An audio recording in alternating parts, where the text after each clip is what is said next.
Hey, this is Marcus Washington, MTC Media. So recently, Dan Wetzel, Yahoo Sports, was talking about Travis Hunter and where he was in terms of odds to win the Heisman and how it was criminally low. I mean, it is bad. You have people like Arch Manning in front of him, and Arch Manning hasn't even started a game. And it comes down to this, and we all know where this is going.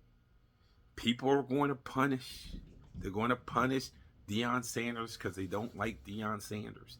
That's not to say that Travis Hunter at the end of this year should win the Heisman. We got a lot of football left. He's probably certainly not as low as I see him in terms of odds in my book. He's also not one or two in my book.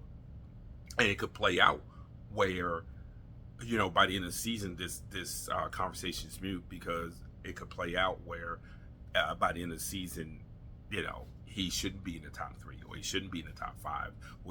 We don't know. But what we do know is that the article raises questions to how all of this is going to shake out in terms of voting and how voters can make up their own criteria.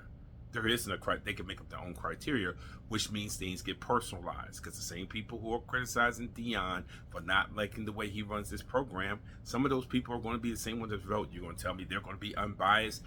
That's not human. So stop with this. They would never do that. Sure they would. Sure they would. Why wouldn't they?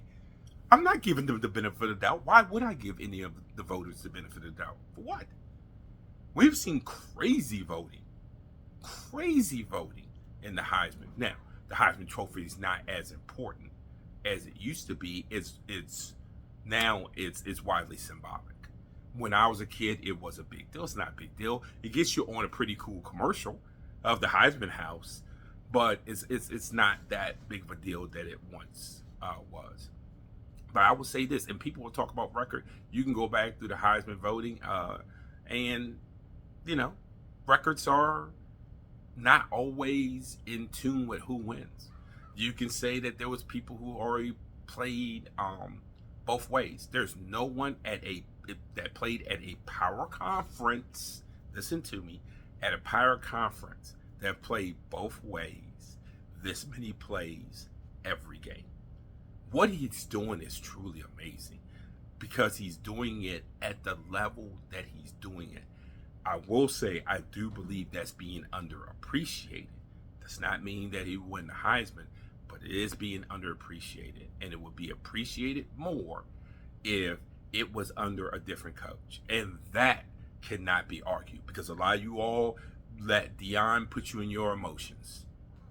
And he's everything wrong with college football, and he's just doing stuff that college football has always done. Now, he's probably more brash about doing stuff that college football has always done. They've always pushed kids to the portal. What are you talking about? They've always stripped scholarships from kids. What are you talking about? That didn't happen when Deion got there.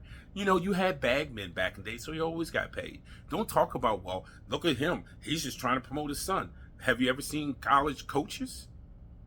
And the nepotism, the gross nepotism that's in that industry? But you're going to cherry pick Deion? If you're going to be that outraged that you can create all these jobs to make sure that your family and friends all have jobs. That you think that's any different than Deion here with Shador? At least Shador can play. It's going to be probably a first round pick. You're acting like that Deion's lining me out there to try to play. It's different. So stop. I just hope, frankly, I don't care if Travis Hunter win the Heisman or not. If he deserves to win the Heisman, I would love for him to win it and not just lose it just because people don't like Deion. But what I would like to see is what he's doing get really, really appreciated the way it should be. It's Marcus Washington, MTC Media.